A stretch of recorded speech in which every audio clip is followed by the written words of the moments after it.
All right. It looks like we are live, everybody. Hey, What's going on, sister? How you what is doing? going on? It takes a couple of minutes for StreamYard. I think it's got like a little bit of a lag. Yeah, So yeah. it's gonna take a moment for folks to log on. But in the meantime, just want to welcome everybody to Glowjoy's Everything Construction Corner.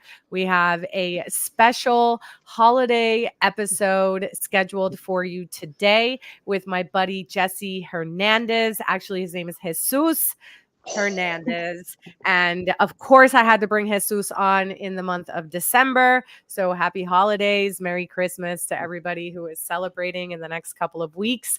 But yeah, definitely want to welcome folks. How's it going, Jesse? It looks like you're somewhere sunny. You're wearing palm trees and stuff. Yeah. Happy Friday. Happy Friday, sister. I am in Anaheim, California today, fixing to jump in the car. I'm actually having lunch with Sneha. I don't know if you've connected with her. She's on LinkedIn, and we're going to connect Okay. after this. And then I'm Very going to be nice. driving down the coast for a few hours, getting selfies and all that good stuff. Yeah, well, I haven't been to California actually in a very, very long time. We worked on a project remotely in the state of Okay. California last year and opened up a Pilates studio over there, but I have not physically been there since I was in banking, actually. And Ah, so, really excited next year. I do have a conference there in March, so I am excited to go back to the nice. West Coast Yes. and I've never done that drive, and so oh, Friday, of course I didn't turn my phone off. Yeah, I've never done that drive myself, so I'm excited to see your photos and excited to see what you got going on. Yeah, I'm looking forward. Just a little bit of exploration. It just came down for work. And then I'm like, wait, we Yeah, got a bunch of people up here in California, like the LinkedIn family that I haven't met in person yet. So I'm gonna right, hang out with right, right. Sneha, connect with Lance on Saturday, hang out with Henry, who I know, but I'm in California, so I might as well hang out with the coolest people I can find. Absolutely. And I see Lance on LinkedIn doing a little bit of promo for our event and sharing with Yeah. folks. We unfortunately, folks, Lance, who is not just a friend, but also a subcontractor brand guru, and you'll get to introduce him at the very end because guess who's closing Ooh. out the year for us? That's Yeah, that's Lance, awesome. exactly, exactly. So, shout out to Lance for making sure that the sub trades and the trades and people in construction get on LinkedIn and also just, get here on um on social media in general. And you and I Yes. were talking about social media, which is how we actually met. So now that we've got a couple of folks on, I see some of the Everything Construction community from Clubhouse joining as well. Uh-oh. Marcus Turner, what up? He said, What's wait, up, Gloria and Marcus? Jesse, I'm in. So haven't seen Marcus in a long time, and Brittany. So what up, Marcus? How's it What's going? up? So excited to have you. So why don't you introduce yourself? There's a lot of folks in my network who don't know who you are. Obviously, you Awesome. and I share a lot of common connections and we run in a lot of similar circles in construction, but it wasn't until recently on your podcast that we actually met. So, and then you Yes. came to New York. And Yep. we met, and I got a copy of your incredible book, which we're going to get into. Okay. And so, yeah, why don't you tell the people who you are, who is Jesse Hernandez, and we'll just start this conversation. Awesome. Well, first, I got to say that my mom is already I know she's going to vote you as the best host because you called me by my real name, Jesus. Everybody knows me as Jesse. In the Right. construction industry, I have run my own business, do consulting. I like help construction leaders cultivate trust through their improvement efforts, and that takes all kinds of forms. But Right. I get to support some amazing forward thinking leaders in our industry, and I'm happy to continue doing so. Um, And there's some other things that like extracurricular stuff that I do. I've got the podcast, Learnings and Missteps podcast, which, like you said, I had the opportunity to interview there. That's been alive for about 3 years, I think.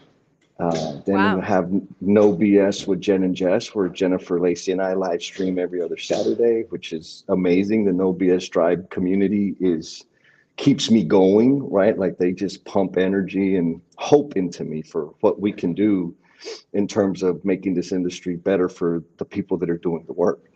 And then I kind of like published a couple of books. Yeah, yeah, Yeah, just a couple, so and I yeah, posted those yesterday and shared thank you.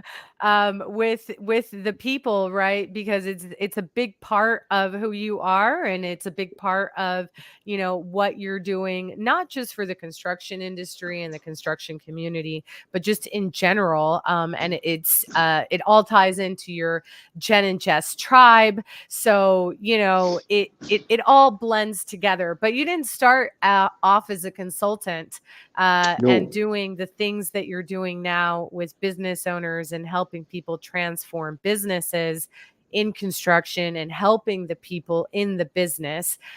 You actually started off in plumbing, so yes, in the trades. yes, And ma'am. so, why don't you tell us a little bit about that? Yeah, yeah. Thank you for asking. I so back in the 1900s, in 1995, I graduated high school, and I was getting a summer job. My dad's a plumber, so I'd been doing plumbing reluctantly or under duress with my dad growing up. But I needed to like get some cash to pay for room and board.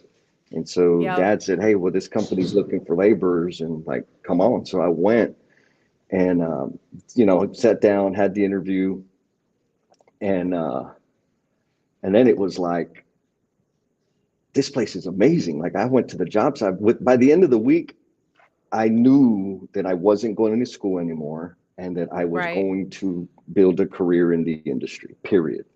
How Um, old were you and at this point? I was 18 years old.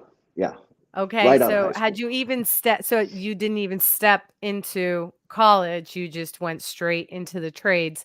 And I mean, Correct. it was on accident, but you made a decision, like you knew. You were like, that's I it. knew. I knew. Okay. So like school was like easy for me because Right. it's information. Process the information, do Mhm. the test, whatever. And it's not like I would get in trouble because I have a lot of energy. I like attention, and I just can't sit still. So if it's boring and we got to go at a pace, like I can't just sit still. And You so in can't the sit construction, still, right? Jesse. I can't believe that. Oh my God, no wonder we get along. Oh, baby. I'm just All kidding. right. Sorry. Back. No, I can't sit still. And what really caught my attention or like captivated me and helped me say like this is something was on the job site. Nobody cared about my tick and my anxiousness and my loud, like nobody cared. Right. And it was competitive, and there was like so much to learn, and there was noise and physical stuff to do. And I'm like, man, like, and then it's like, okay, but I'm here so I could get money so I can go to college and sit in the Right. classroom and get in trouble for being noisy and get in trouble for what's that? Yeah. Matt, hey, come on, Matt. Yo, I'm sorry. I couldn't help but post that. Matt. Uh-oh, I lost you. Can you hear No, me? we're here. Yeah, I can hear you. Can you hear me? Uh-oh. No, I can hear you. I can definitely hear you. I lost complete audio. Hang on a second. Uh-oh. Here he goes again. So we had some technical difficulties while he comes back. We had some technical difficulties early on. Jesse's traveling, and he is actually uh, in the hotel lobby. And now he disappeared in the hotel lobby at his hotel with us. And I know that it's going to be a good show. I always know it's going to be a really good show when we have technical difficulties and or there are forces, and I'm not going to give any credit to anything or any type of energy or the enemy or anything like that, but we have a very special episode planned out for you guys. And so when things go haywire, I know that it's because they don't want this message to come out. Yeah, Matt, you broke him. Exactly. Exactly. So if he doesn't show up in the next couple of minutes, you're going to have to come over here and take over. Because I definitely, oh, I see him. I see him and he's here. So here we are. He is back. Can you hear me now? Can you Perfectly, hear me perfectly. now? Okay. I Yes, used to yes. work for Verizon, so I've got that line perfectly practiced over and over. Matt said he broke you. We posted that comment and you just like broke out. I So had to, we're I had to go. we're talking about plumbing. Don't worry, I held the fort. We're talking Yes, about plumbing here. So you go, you join the trades. Nobody cares about your tick. Nobody cares that you don't know how to use technology or audio or computers or, have a yeah, charger. None of that stuff, right? You're not. And so you're on a job site and you finally find your piece, basically, it yes, sounds like. 100%. So Hmm. but between you being a plumber and this apprenticeship and where you are now, a lot of stuff happened. And I'm not going to go through every chapter in your book. Right, right. But let's talk a little bit about your time in plumbing and your apprenticeship in plumbing, because obviously we're here to promote the trades and we were Yes. introduced by a young plumber. So we got to Mhm. give the plumbing trades its due. And then let's get into a little bit more of the juicy stuff, Yeah. and get into the meat and potatoes of why we're here today. Oh, girl, I love it. So, the apprenticeship, so I was working that summer and I'm like, okay, this is fun. I'm good. And I was good at math, right? Like pretty good at math. And so I was a little bit faster than everybody else, but only because I could add and subtract fractions in my head and not have a lot Hmm. of mistakes. And I looked around and like my peers, the other laborers, helpers were like in their late 30s and 40s. And again, I was 18 and I'm like, I don't want to be a helper when I'm 40. So I started talking to my foreman and I'm Right. like, hey, dude, like, do you have to be old before you? He's like, no, man, you can go get your apprentice's card. I get an apprenticeship and that'll accelerate your career. It's like, okay. So I went looking for an apprenticeship and there was two. There was the union apprenticeship and then there Hmm. was the merit shop apprenticeship. And Hmm. just because of like the registration deadline for the union, I had to wait like another year to get in. For the merit Right. shop, it was like I was a month away. So I said, hell with that, I'm going over there. So I signed up, they accepted me, I found a sponsor, an employer. Um, and then within the apprenticeship, same thing, right? My peers were all in their 30s, late 20s. And I'm like, man, I could like all these fools are gonna be gone when I get their age, and I'm gonna be making a lot of money. So, and because I'm a little bit competitive sometimes, ABC, which is the apprenticeship program I was in, they have every year they have like a national competition. And Right. I knew my first year, I'm like, I'm going to do that. And so by the Right. time that helped me stay like super focused and geared up Hmm. to learn and build my skills. And so by my third year of apprenticeship, I went to the competition in Maui. And that was a significant experience.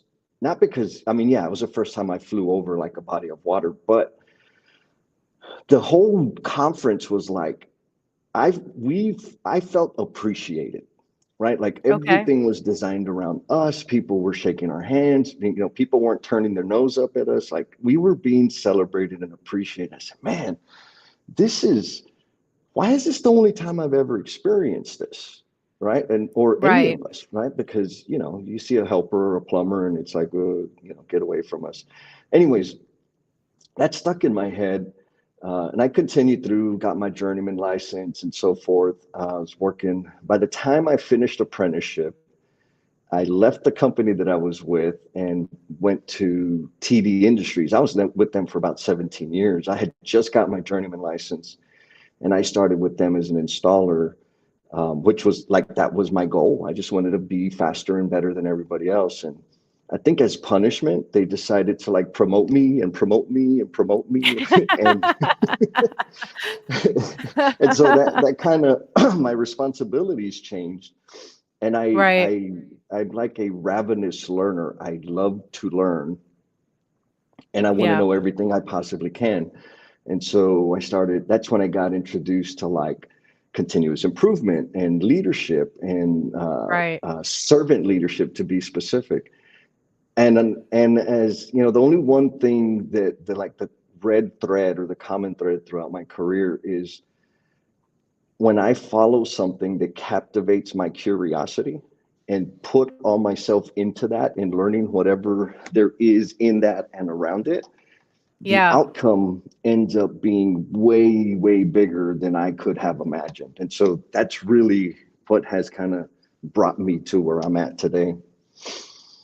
Yeah, so you spent quite a long time in the trades. Your Mhm. career flourished, you grew as a man, you found you found that confidence, you found a group and a crew that supports you, that believes in you. Yes. That competition, it sounds like, was one of the first times probably, and I feel that too, by the way, sometimes when I'm on a job site, although, I give God all the glory and the praise for everything that I do, but still, I feel it too sometimes where I walk into a room and, I could have worked in a boardroom and had planned a multi-million dollar event for a large corporate company with executives flying in from all over the world and, catering and secrecy and cars and all the stuff, like some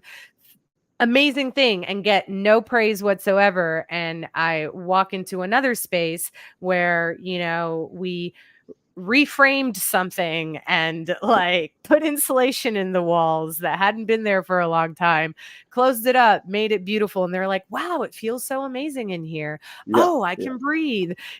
Gloria, you're so incredible. Blah, blah. You get all this praise that we normally don't get. Right. Yeah. Yeah. So I hear you, because there's just this different camaraderie within the construction industry.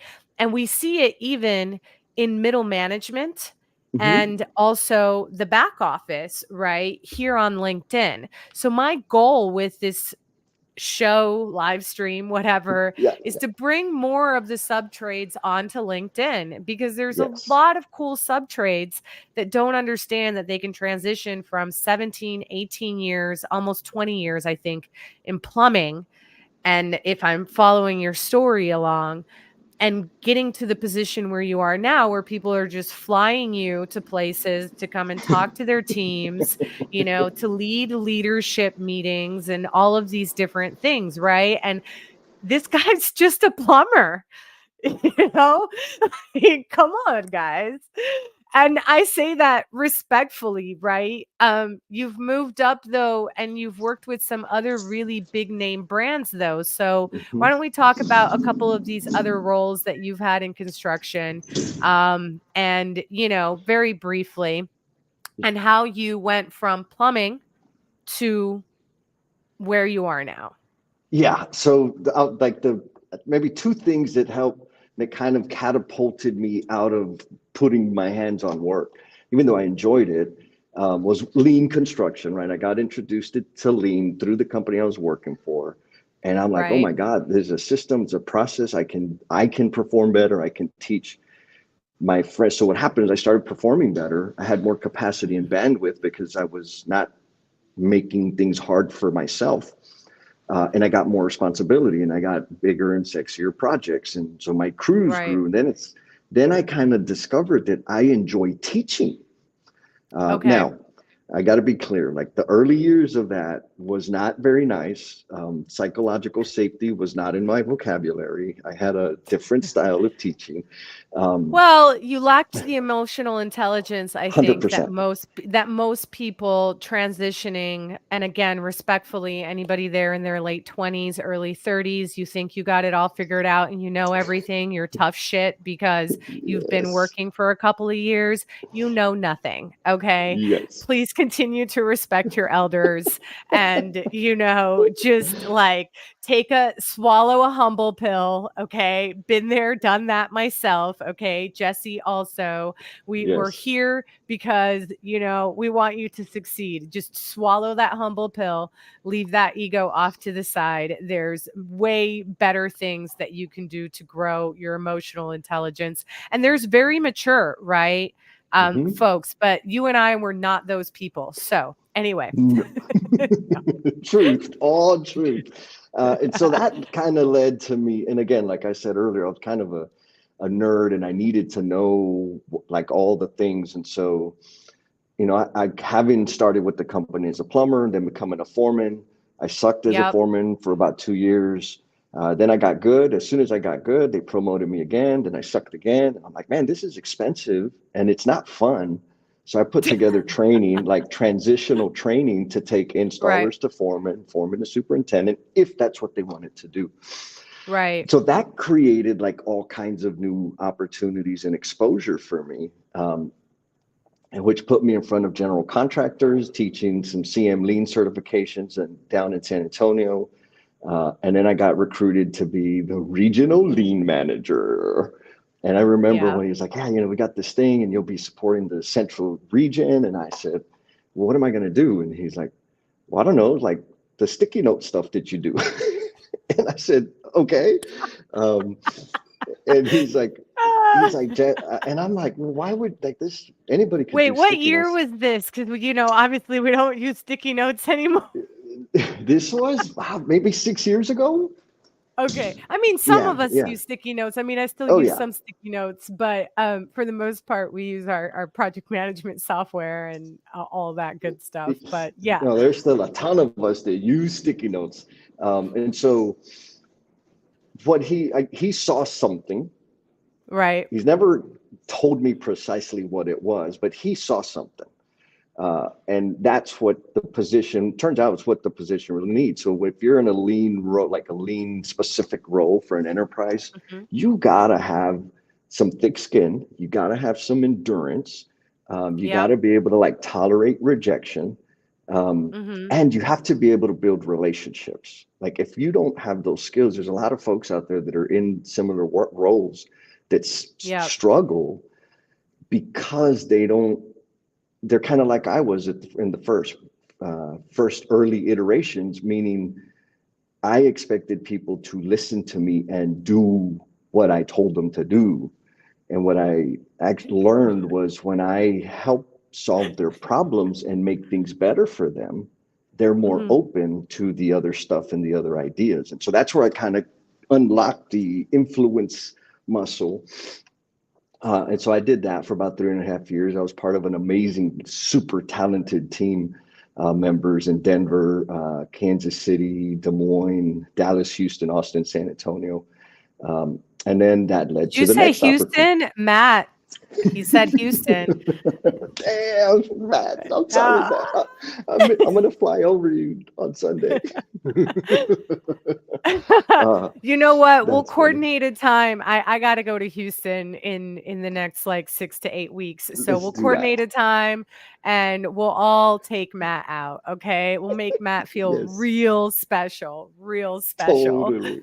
That's It funny. sounds like, and I was laughing when you were saying that I expect people to do what I ask them to do when I ask them to do it. I literally like bowed my head Mm, and chuckled because that is one of the biggest struggles that I have with some of the field.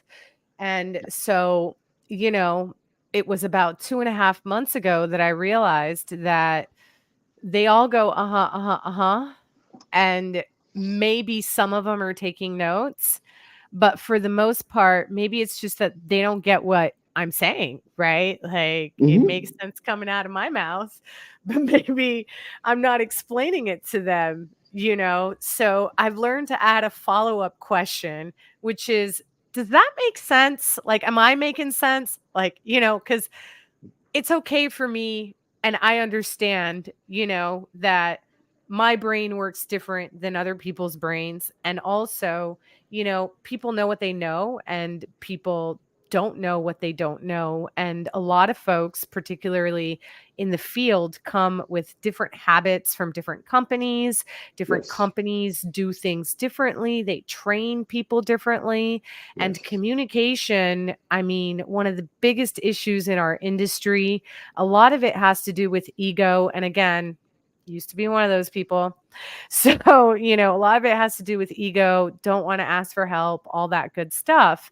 And for women, particularly, we feel like we have something extra we got to prove Mm. because we're already told on a daily basis that we don't belong there. So, you know, Yeah. it's one of those where like we definitely don't want to ask for help, you know, but I've learned that it's okay to ask for help from apprenticeship level to executive level to project managers, senior project manager, project coordinator, procurement person, insurance guy, you know, All whoever. of it. It's yeah, All of it's it. totally okay to ask for help. So somewhere along all of this, you also learned to party Mm. along Mm. with all of the people in the construction industry, right? Yes. And man, it's Friday. We should have some beers and really not even be on here. Like it's the holidays, a lot of people's last day, a lot of holiday parties on floors above ground right now.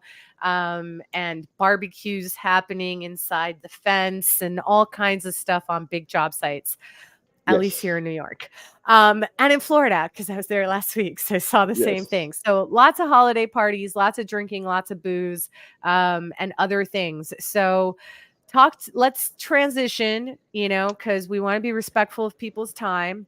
And let's talk about a little bit of the things that are in your book. And again, no spoilers. Okay. We talked about the plumbing. So I Yeah. already killed one chapter. um you know, and I'm gonna actually kill another chapter, which is my favorite, and then I promise I won't talk anymore about the book, but I will Yeah. sponsor anybody who wants to buy the Wow. book and is struggling with addiction and shoots me a DM, and I'll coordinate with Jesse to ship these Yeah. out. But you know, the book, and we're going to get into it, that's why I wanted to make sure we got all the construction stuff out of the way. But construction, we struggle as an industry, okay? And I say we because it doesn't matter whether you have issues now, you had issues in Right. the past, you know, Yeah. or it's something that comes and goes or whatever, right? So you learn to party and you got into some stuff. So why don't we talk about um a little bit about that, and then I'll talk about my favorite chapter in this book. Yeah. And then we'll get back to construction because it all goes back to construction. Totally. So, you know, I think I came to construction with the party skill already very well developed.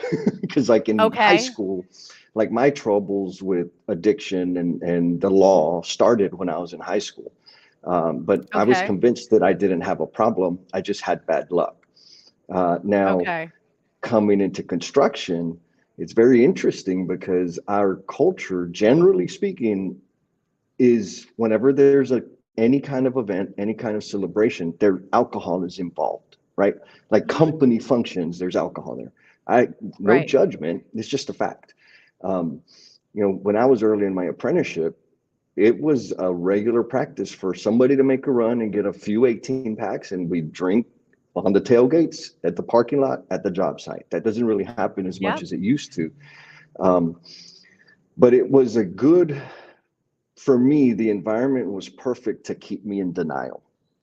And so even Yep. though I've had like tremendous success in terms of like my career growth and all that good stuff, the whole time I was a raging alcoholic. and other things that I don't really want to say out loud because I don't know how long the statute of limitations lasts. But No, it's okay. so We don't have to get into nitty-gritty details, and I right, kept also very, quiet. yeah, Listen, nobody's perfect, and one of right, the reasons that I wanted to have you on, particularly in the month of December, is because as you and I spoke, this is the month where most people relapse. If they yes, are going to have a relapse, this is typically the month, especially if you're lonely, you live far away. There's a lot of people in construction that are nomads and travel a lot. And it is a culture very much like banking, because I used to work in banking. It's not just construction. Collar industries also suffer from this. And banking is one of those industries where there's a lot of stuff that happens. And it was a common practice and culture for us to either bring drinks into a, office setting or a trading floor setting or whatever once the market's closed and the day closed, or to just go drinking after work 4 out of hmm 5 days a week. And they called it networking and yep, business or whatever. But banking and construction share that in common, and I wholeheartedly believe that for whatever reason, I've been placed in both these industries, and seen both sides of this. And I I see it every day, you know? yeah, I see highly functioning individuals, that are addicted to something, yes, and for some folks, it's alcohol, and for others, it's other things, and they think it's perfectly okay to function this way and not ask for help. And when you breed a culture of that in an industry where everybody's like, "Yo, bro, ah, bro." I mean, I get broed and I'm not even a hmm bro, you hmm know? It's really tough to break away. So you knew you had this problem, but you didn't know you had this problem. What happened? So I was motivated by the state of Texas multiple times to get sober. And what that is, that's code for getting arrested. I racked With up motive. right, like I got arrested and I had an option. I could continue using and drinking and go to prison Right. or not. And so, the first arrest, I behaved myself for a little bit. And it's interesting because at the first time, it was just bad luck. The second time, it's like, maybe I have some anger issues and I need to work through that. The Mhm. third time was like, oh, I'm not as fixed as I thought I was. Maybe I need a system so that I don't get behind the wheel drinking. Um, the fourth time is like, yeah, I don't need, the fourth time became super clear while I was in rehab. So I checked myself into inpatient rehab. Um, so they would look good to the judge. Like, and I needed help. I knew I couldn't get sober on my own. I've never been able to get sober all by myself. Um, and one of the counselors pulled me to the side. He said, "Hey, man, I see the game you're playing. You're saying what you're supposed to say. You're playing the role." He's like, "But Yeah, you're going you'll." through the motions, right? I That was it. mean, yeah, most people who have addiction issues, and the other half of our business has a very interesting and similar story where, and I won't tell her story here, but where she also battled with a lot of this stuff. And, people will say what they need to say to get through, you know, the system so that they can Yes. then go back out and continue to live their lives. And, you become very good. And, this is coming from somebody who's dealt with family and everybody hmm manipulating me, basically. Yep. Very good at manipulating the system and manipulating other people, whether you see that you're doing it or not. And I think a Right. lot of folks don't do it on purpose. Some do, hmm but most don't really do it on purpose. They just don't want to hurt their friends and family. Yeah. Well, I'll say I am a master manipulator. I didn't do it on accident. I did it on purpose. The only Right. reason I interacted with people was to get what I wanted from them. And once I got it, I was done with them. Like that was my life. And that counselor straight up said, Jess, your problem is you will never become the promise you're intended to be if you continue living life the way you're living it. And it was like a thunderbolt moment because I knew Mhm. exactly what he was talking about. And he didn't say if you continue drinking or continue using or womanizing. He said if you continue living life the way you're living it. And so I had to change the way I was living, which was manipulative, isolated, selfish. I was like a black hole of need all the time. And while I was there in rehab, I realized all of a sudden that a lot of the things that I was ashamed of, my arrests and all the things that I had done, could be valuable for somebody else because there was a whole bunch of other dudes that were there and it was their first time ever being arrested or whatever. And I Right. could see myself. I'm like, man, I was there.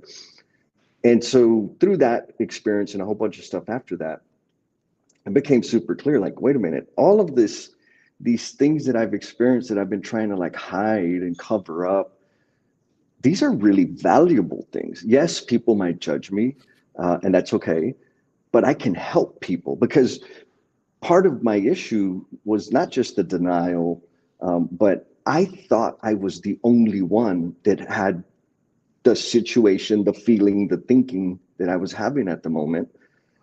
And because I'm the only one, it must be because I'm defective in some way. I'm just less than.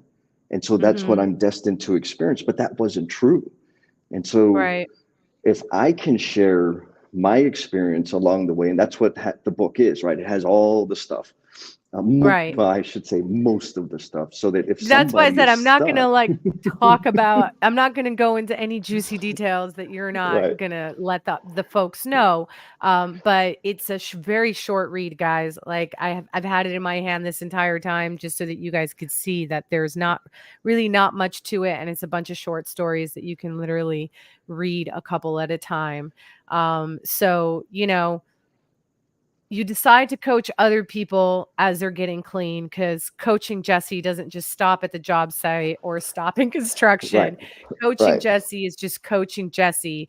And this is like coming from somebody who didn't ask Jesse for coaching and still gets coaching from Jesse anytime that I talk to Jesse. And this is not me telling Jesse to stop. Obviously, I appreciate all the coaching as a young business owner in the construction industry and starting to actually hire people in house. As I deal with people, I appreciate Mhm. mentors and people like Jesse that pour into people like me, and so Jesse's just a coach. That's just who he is. We should just call him Coach Jesse. So That's funny. that Yeah, should be your new headline that's on it. LinkedIn. It's Coach Jesse. Yeah. And so, all right, coach, so what happens? You're doing all these things. You have this guy, he calls you out on your BS. Hmm. Okay.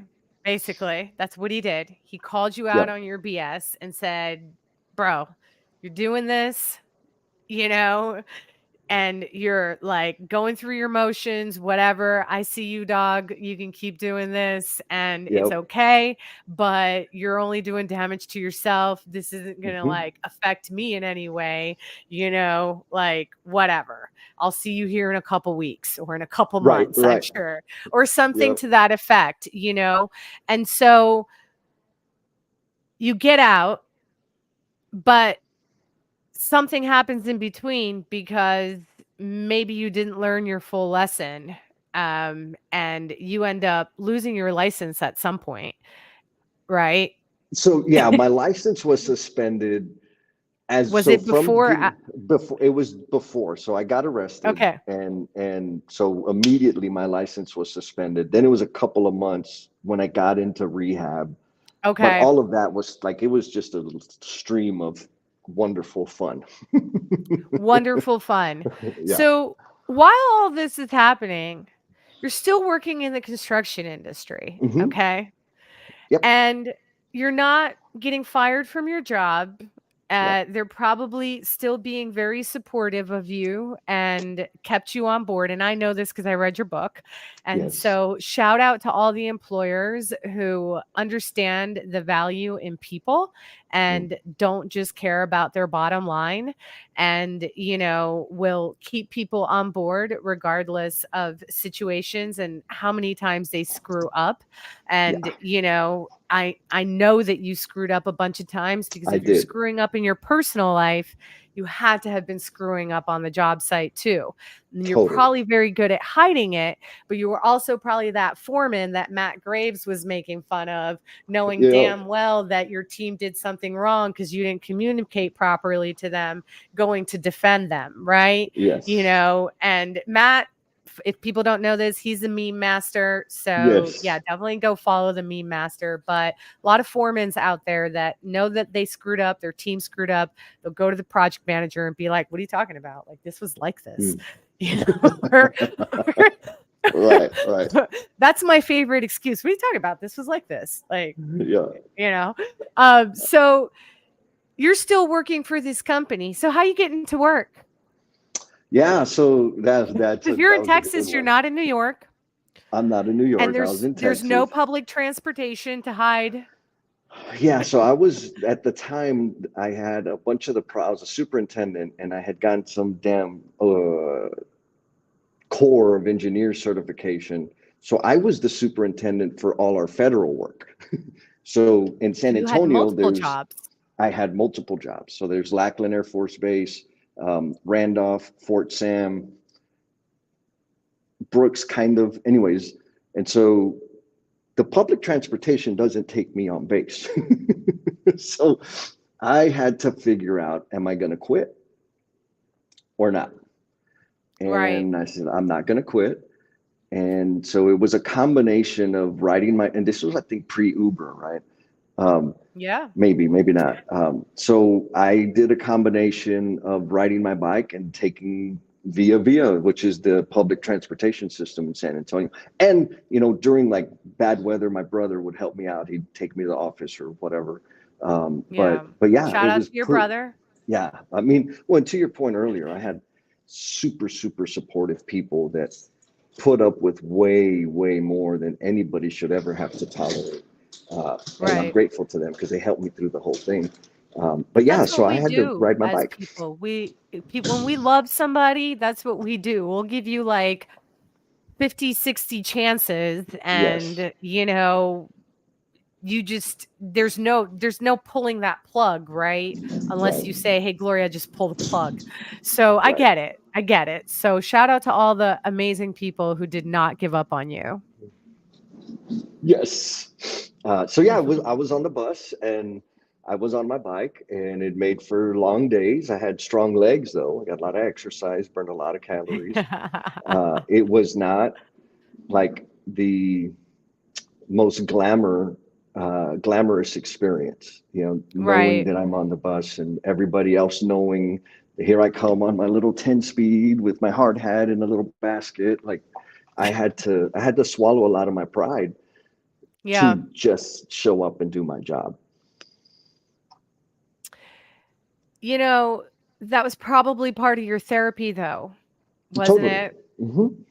And Totally. so I always feel like if we don't see the signs, then Yep. we'll get punched so hard in the face that we'll be forced to see them, You got it. you know? Yep. Well, and And there's a chapter in there about that, the whispers, right? And I heard this yeah, from Oprah, like when we ignore the whispers, we will cause them to scream. And that's what yeah. happened, right? Like I didn't And pay in attention to. Christianity, we call that the Holy Spirit, right? We call that Holy Spirit Mhm. power. And so if you ignore that Holy Spirit power, whispers, the voice that it's there. It's like, dude, do you really need to take another hit of that? Or do you Right, really need another beer? Like, do you really need to order another beer or another right. shot or, whatever, right? You Yes, know, yes. but you ignore that. So what happens when you ignore too many of those? Boom. Handcuffs. Exactly. Yeah. I mean, in my case, and I was very young when I learned this lesson. In my case, I lost my job. Mm. I worked for Verizon at the time. I had a situation where I showed up to work inebriated on a Black Friday. Ooh, yeah. Yeah, Mm-hmm. I was going through some stuff. I was only like 19, 20, and that was part of the problem. I was not Yeah. even of legal drinking age. And so, you Oh, know, yeah. yeah. So anyway, but that was, I learned my lesson, obviously, and had some issues after that. I think watching other people in my family battle and struggle through addiction, though, got me at a very early age to just learn to, put the bottle down, particularly if I'm not having a good day. Like, that's just not what you want to do, right? Yeah. Yeah. And so I don't really drink that much, and it's out of choice. Nice. I may drink when I'm out at events, and I'm a social drinker here and there, potentially for the holidays with my family and etc. But again, don't want to push. If you know that you have issues with addiction, like for me, I was addicted to the gym. Mm-hmm. I got addicted to many other things that also were not healthy, right? There's addictions to work. And Yep. so I've been accused more than once of being an obsessive workaholic. And, I think that I still struggle with this workaholic obsession and all of the things, right? Yep. But I have purpose behind that now. So it's okay and it's healthy. And I have controls in place. If I'm working too much, there are people that will be like, Gloria, you need a vacation, or Gloria, you need to shut your phone off for 3 days, or whatever, Mm-hmm. right? Yep. Yep. So addiction comes in many forms. So I always tell folks, if you know you have an addictive personality, check your circle, right? Mm-hmm. That's number Mm-hmm. one. So for me, changing my circle was key, right? And Yes. I was Yes. in the hospitality industry at the time and worked at Verizon part time. So, changing the circle and like not being around people that were going to encourage me to do that was a big thing. And I was young. So, again, lacked emotional intelligence, right? But you're older at this point. You're on the job site. These people are being supportive. You're riding your little bicycle to work. You're still the super. Did you have any issues with authority, like, or respect from the people, I guess, who were below you, or was everybody super supportive? And how did you deal with that? Yeah, so it was interesting. There was most of the people that I worked with directly were supportive, but kind of covertly. Like they didn't say, "We're proud of you." They just kind of treated me just another day. We just kept Right. continuing forward. They didn't Um, give you shit for it, basically. well, there I mean, was there was a few, because we're gonna give each other hell, and there's a story in the book about it, um, yeah. where what the guys played a prank on me. They got my bike and they put it in the dumpster, right? Because I showed up on site for a meeting. They grabbed the bike, they put it in the dumpster. I came out and like, crap, my bike's missing, and now That's it's just gonna be like hazing. but so it's like, yeah, of course, like I can't be mad about that. I kind of earned it. Right. um so anyhow, we find it, it's in the dumpster, and of course it was my pipe fitter buddies. I'm like, man, that sucked, but that was really good. So anyhow, I get home, and I didn't notice it until I got home, but they created a little license plate out of cardboard and put it on the back of my bike. And it was like DWI number 4 or something like that. And that piss, I was hurt, right? And Yeah. it oh, and I'm like, God damn, like I can't be angry at anybody because I created the situation for that, right? Like I I know, earned but it, it but still stings and hurt. me off. I'm like, oh, that sucks so bad. You're like, pinche. Yeah, exactly. Yeah. Exactly. Yeah, that's I won't curse exactly in what. Spanish over here either, but Yeah, I, yeah. I know what probably went through your head. Yes, yes. And so like that kind of all of a sudden chipped away at whatever confidence I had. And I'm like, man, like everybody thinks I'm a loser or whatever. Yeah. And so I just kind of had to work through that. Well, I find out later, like a year later, that that fact that I got up every day, jumped on my bike, jumped on the bus, and made it to wherever I needed to make it was motivating and inspirational for people, for my team, for some of Yeah. the guys that I was working with. And when he told me, I was in tears. I'm like, no way, because I mean, even now I get choked up because it was a point of shame for me. I had no Yeah. idea that it could be of value to other people.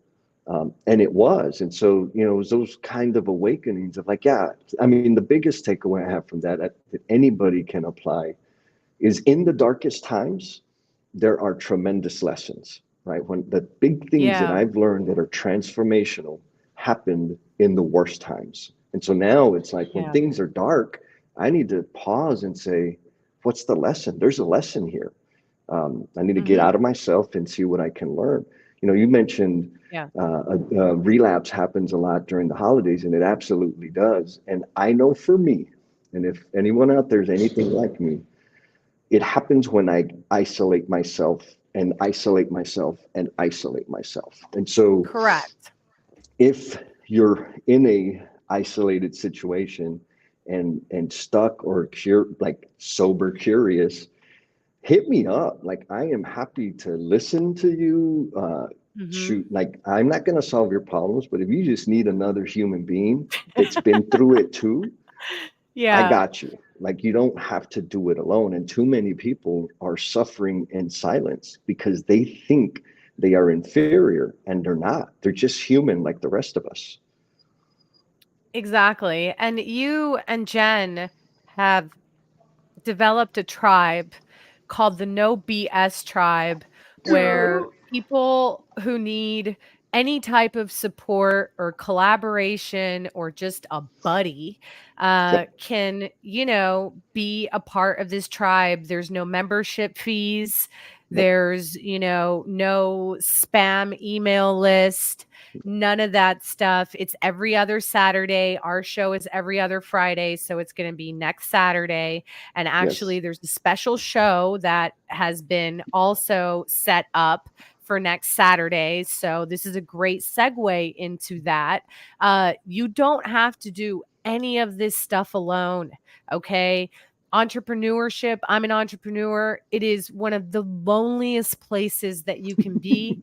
The month of December is one of those months where nobody understands you because everybody has already checked out. And if you work in commercial construction, you're working all of December, you're working nights, you're going to work all the holidays, your family's probably judging you, oh, this idiot can't get a real job. Meanwhile, you're over here making like $120 an hour because Right. you work for the union and or you've been at a job for however long, you're making double time plus vacation time plus, and your family don't get it. So get Mhm. that paper.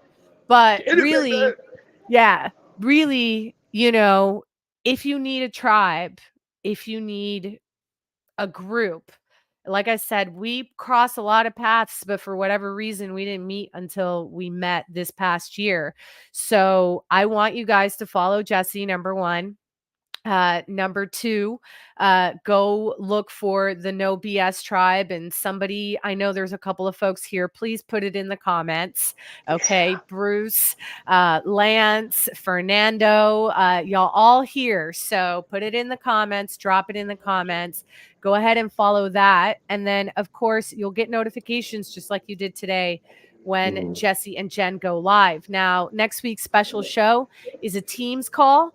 So if you want a link to that, please shoot Jesse a DM, and Jesse will, hook y'all up, okay, with a link. I know that if you also just want a link, I will check the comments on this video and make sure that, we connect you with Jesse and Jen so that you can get a link. But I know that that's going to be a very special space. And, they talk a lot about some of the things that we talked about and touched on today, particularly in an industry where it's not cool to have problems. It's not cool to need help.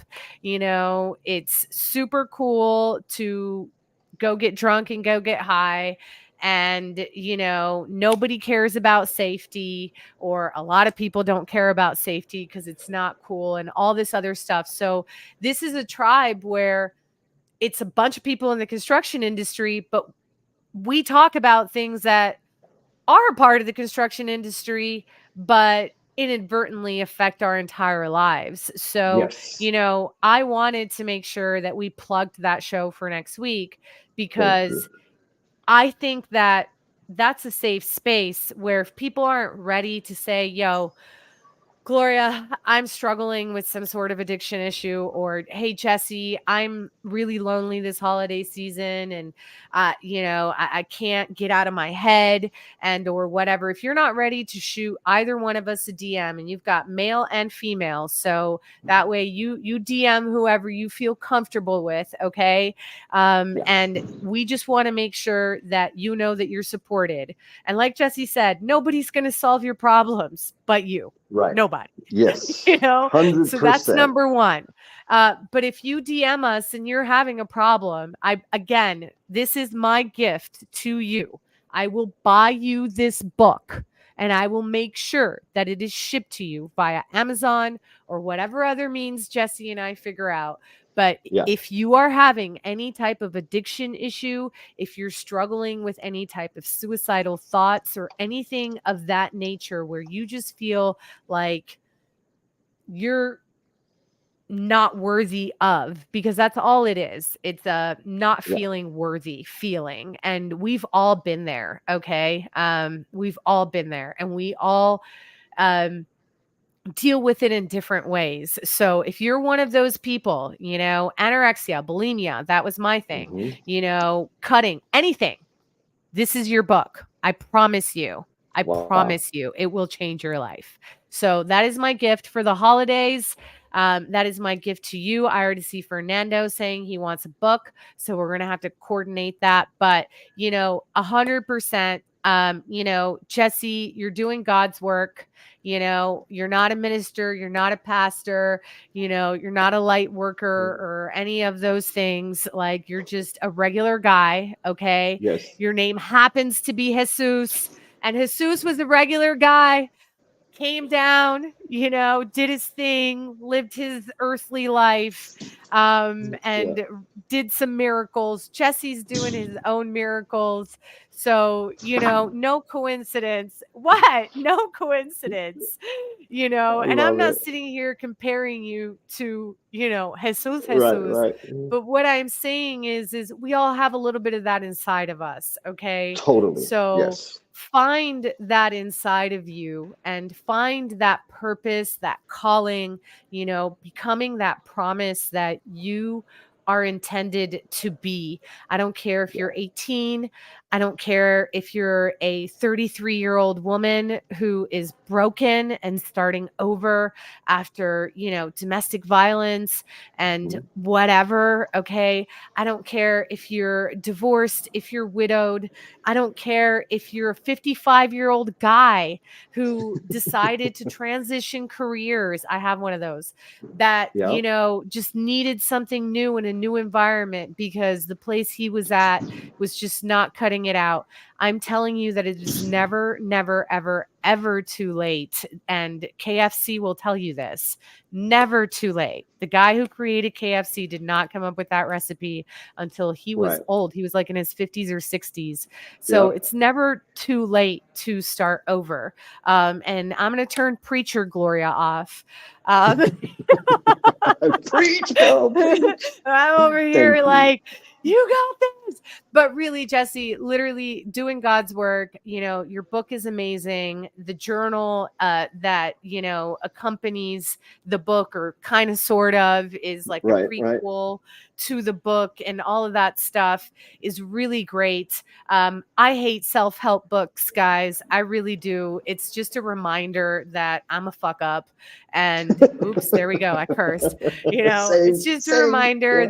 that I'm not perfect, and I still need some saving and some grace and all of those Yes. things. So we created this episode with two not perfect people, so that we could talk about a real human being who is doing his thing, and now, sober, right? Yep. Clean, and if you have your occasional drink, that's between you, and that's fine. But you don't lead the life that you used to lead anymore, and you Correct. own your own business, and you get flown all over the country to talk and lead, people in organizations, medium size, large size, you know and you have this podcast, you have the no BS thing, you have this book, you've got kids. I mean, you've got a lot of stuff going on. You're like the Energizer Bunny times like 100, and still going. So, how do people find you, Jesse? How can people get a little bit more of Jesse? Because an hour is never enough, Thank ever. you, Glory. Not with Thank you, Jesse. thank you. Not with Jesse. So awesome. Yeah, the two best ways. One is LinkedIn. So if you're seeing it on LinkedIn, let's connect. I'm happy to learn and grow and share and ask and all the fun stuff.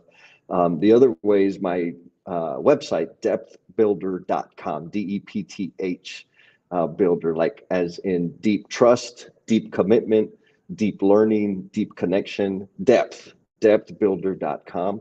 And all the stuff is on there. You can find my TikTok channel. I haven't put my fans only feet picture channel there yet. That might be next year. Hey, you got to do something to pay the bills these days Just in with case, girl. inflation, Yeah. right? I mean, it's hurting everybody. That grocery cart is looking real, Yes. and I'm a pimp my wheels on the grocery cart, and Yes. start calling it my everyday like high-end luxury ride, because Yeah. anyway, I don't know what the grocery prices are like down in Heb, but Mm. HEB. Yep. It yeah, ain't shout cheap. out It to ain't cheap. That's HEB. for sure. Listen, if we had HEB in New York, I would be like in heaven. Yeah. I get so excited every time I go to Texas and I walk into an HEB. You can't Yeah. take that away from me, because, Texas was the first place that I lived on the Mm. mainland. And folks, if you want to learn a little bit about me and my story, you can go to my media page on my website, or just type Jesse's Learning and Missteps podcast. And I have 2 episodes there with Yeah. Jesse, who got really deep, and we talked a lot about, my background and how I got into construction and all of the stuff, talked a little bit about my troubles and all those things. So, 2 perfectly imperfect people who have become friends this year. I really appreciate you as a human being, as a friend, as a mentor, as a brother. Shout out to Mom Tia. I'm coming over for dinner in a couple weeks. So it's a family thing. The construction industry is a beautiful place. I'm really grateful for all these connections and all the awesome people that we are going to have on this show for next year. And we still have one more episode for this year. The rule of thumb is that the current guest introduces the next guest, or gives us a few words about the next guest. And I know that you know our next guest pretty well. And I hope I Yes. get a video from you guys to do a little promo while you meet this week. Yes. So, why don't you tell the people And he's like the perfect guy to literally Yeah. close out because he's Yeah. like the king of social media and LinkedIn and all the things in the construction industry. Like he's going to tell us why everybody needs to be doing this and put themselves out there. Hmm. Even if they're in the construction industry, it matters. So tell us a little bit about Mr. Lance. So Mr. Lance Furiyama is a buddy of mine who I'm gonna be meeting tomorrow, like in person, shaking his hand. Maybe we'll do some TikTok dances. Um, but he kind of busted into this across the stage on LinkedIn, like the Kool-Aid Man, if you remember those commercials. And I he's don't, helping people. but So you look him up. He's out there helping people with Trade Partner HQ.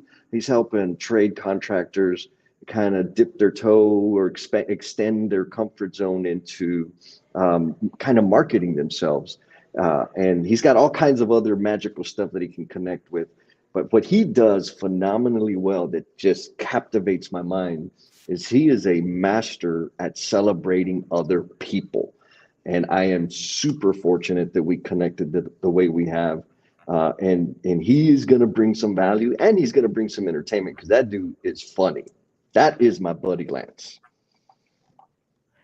well, my camera died in Oh, the middle of all of this because, again, I told you, anytime we have like an amazing show or an amazing thing planned, something happens with the technology and it goes haywire. So, yes. I at least had you on video, which really honestly is all I care about because that way I can use that video and that clip so that we can Yes. promote next week's episode. So, the internet gods are telling me that maybe it's time for us to kill our live stream because, technology, phones, Wi-Fi, all of the things have not worked for us Yes. today. It's been a chore, girl. Well, I appreciate you, sister. This was amazing. Thank you. Thank you very much. And thank you, everybody, for watching. I know you can't see me, but we will definitely have a part 2 with Jesse next year. And we will talk a little bit more about some of these things.